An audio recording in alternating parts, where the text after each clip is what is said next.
When I first heard about the concept of detachment, I thought it was some term coined by emotionally avoidant people who didn't want to be attached and wanted to keep people at a distance or at an arm's length. But the more I learned about detachment and detached myself from the whole attachment theory altogether, I realized attachment as a whole was unhealthy and was fueled by wounding and holes that we try to fill within ourselves with another person. And when you think about it, that's really unhealthy. So even the whole idea about being securely attached didn't really make sense to me after I learned about detachment, hence my assertion that all attachment is unhealthy. In this video, you're going to discover how to master detachment and how to use this in your daily life so it's not just some airy-fairy spiritual concept, but something that you use to make more money, have better relationships, and even improve your health. I define detachment in the spiritual sense as trust and surrender.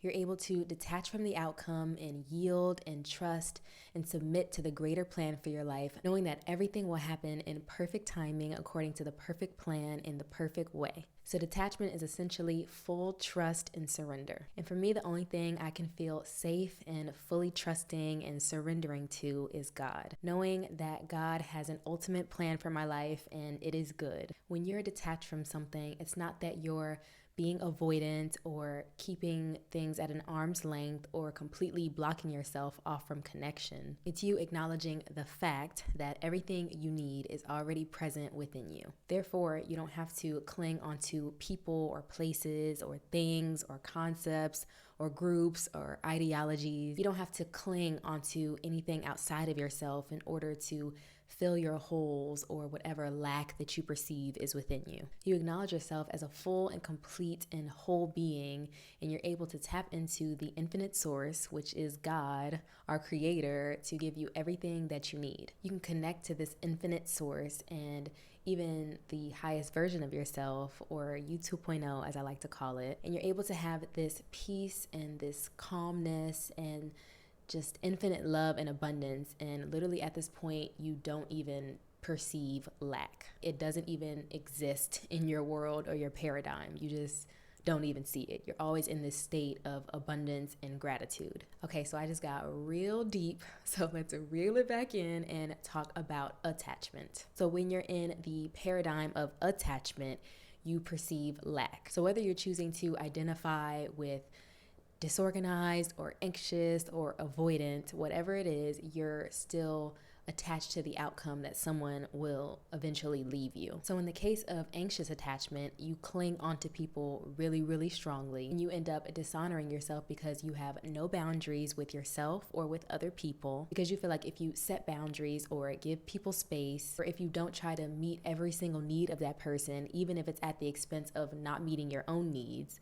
that person will leave you. So you're attached to this anxiety that someone will leave you. And I say anxiety and not fear for a reason, and I'll tell you about that later. If you identify as an avoidant attachment style, you too are attached to the outcome. You're attached to the outcome that someone will leave you, hence why you keep people at an arm's length or at an arm's distance. You try not to give too much information about yourself or talk about any deep personal things, but you also date people who are clingy and prone to enmeshment because you also have that anxiety over the thought of someone leaving you. So you feel like the remedy might be to be with someone who is clingy and is like obsessed over you. Either way you flip it, you're attached to an unfavorable outcome.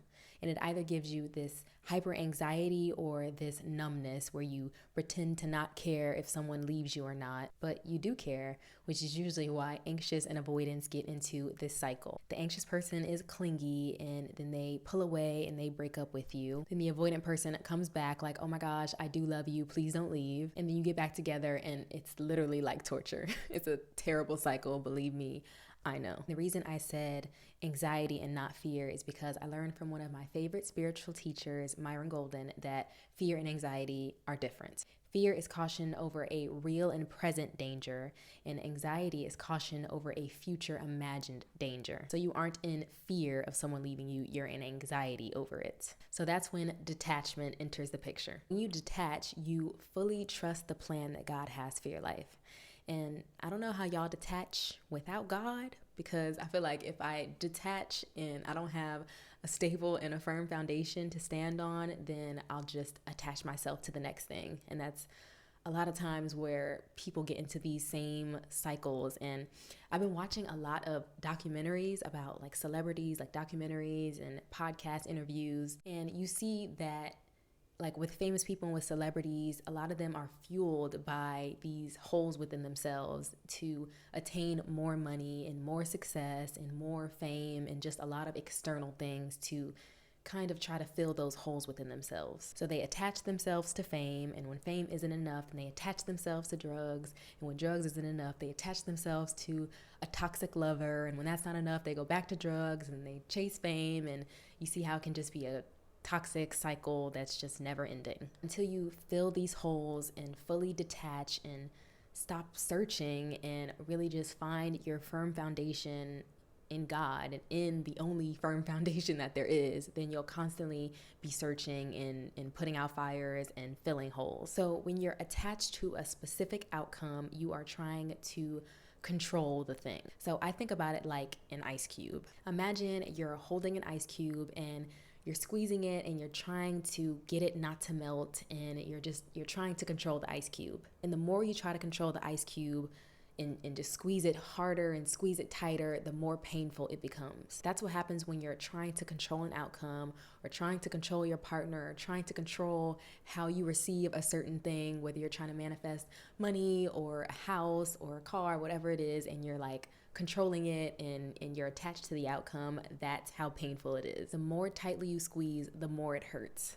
But when you loosen your grip and you allow the ice cube to just do its thing, all of a sudden it flows.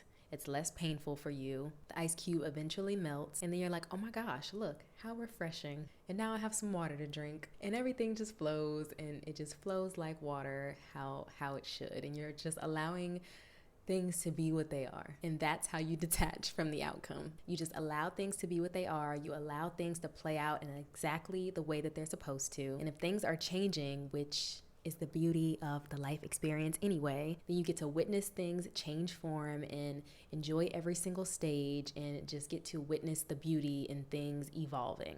And honestly, they're gonna do that anyway. So whether you are holding on to something super tight with a death grip and trying to control it, trying to control your friends and control your kids and control your partner and control your family, either way, things are going to change, things are going to evolve, and you have to be able to detach and go with the flow. What's the saying? Let someone do what they want to do so you see what they rather do, or something like that. You get what I'm trying to say. It's like people are going to do what they want to do anyway.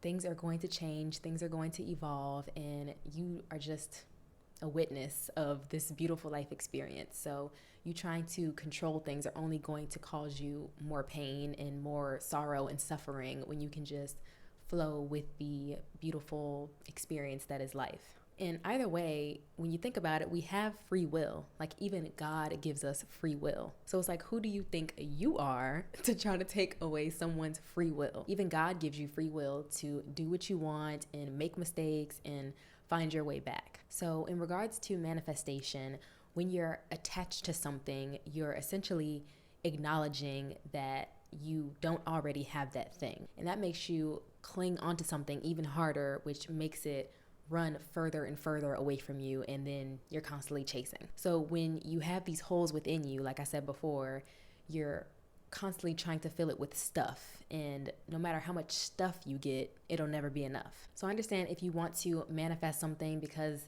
it's a desire or it's just for funsies or whatever, but the problem starts when you feel like you can't be happy or be okay unless you have said thing. And that's when you start to lose yourself in the process of trying to obtain said thing. So if you get nothing from this video, you are whole without the thing. You being God's child makes you worthy, it makes you enough, and it makes you whole. Of course, honor your desires because they come from God, and desire literally means of the Father. So of course, ask for the things that God puts on your heart, but don't use it as another way to validate your wholeness, because you are whole already. So when you're attached to money or success or fame, it's ego driven, and like I said before, you're constantly chasing. This thing is on a pedestal, so you're forever chasing it, and like I said, you'll be chasing forever. There's this concept called hedonic adaptation, and it states that humans always return back to their baseline of happiness. Whether you had a significant life event, positive or negative, you always return back to base state. So even if you do end up accomplishing that thing, yes, that thing that you're thinking about that you feel like will completely change your life and make it exponentially better and make you exponentially more happy, yeah, you'll end up returning exactly back to the same baseline level of happiness that you had before. And believe it or not, if you're complaining a lot now, you'll be complaining a lot then, even if you get that thing. And that's why it's important to train your brain to be in the state of creativity and positivity and seeing abundance and blessings everywhere, because that's the state that your brain will always be in. You really only have this present moment. And if you're not able to enjoy life and be detached and flow with life and see abundance and blessings and be positive and be creative now, then you obtaining a thing will not change your state of mind. So really the only solution is to live in a state of detachment, completely present and detached from any future outcomes. The future and the past are literally only in your head, and you only have this present moment. And after you practice and embody detachment, it's really so funny because like when I look at interviews of successful people, they have this drive that makes them want to achieve, right? So I was watching this Barbara Cochran. Is that how you say it?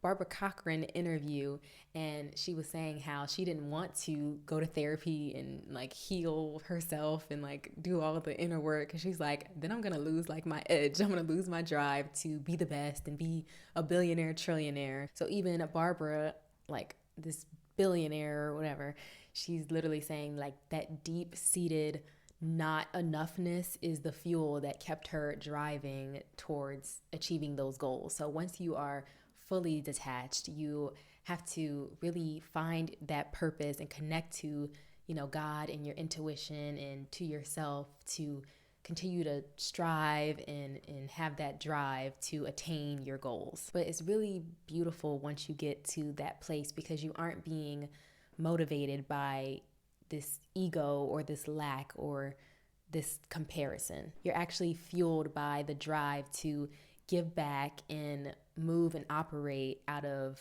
overflow and out of abundance. And you just have this desire to just give back everything that you've learned and to hopefully help change and improve other people's lives how your life has been improved. So it's like once you're full and whole, you're like, I want to tell the world. This is why like Christians are like this. They're like, please listen to me. I got the answers, Sway. Like this, I got the answers. Like this is how you fill those holes, and you're not constantly attached and anxious and feeling like crazy. So I hope this video gave you some insights into the beauty of integrating and embodying detachment into your life. Like if you made it to the end, and as always, I love you guys, and I'll see you next week. Bye.